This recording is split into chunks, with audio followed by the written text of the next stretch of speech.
अर्कोचोटि ट्याप गर्छु झन् भित्र जान्छ, यहाँनिरको चाहिँ चेन्ज हुन्छ।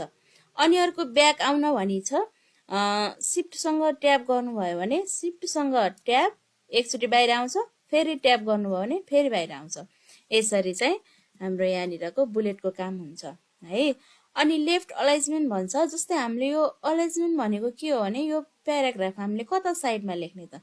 जस्तै मैले सबैले सिलेक्ट गरेँ, अहिले चाहिँ यहाँनिर सबै छ। अहिले मैले सेन्टरमा राखेँ भने हेर्नु त यो सबै सेन्टरमा जान्छ, राइटमा राखेँ भने सबै राइटतिरबाट गयो, अनि जस्टिफाई गऱ्यो भने सबै बराबर है यो अब उ गर्छ।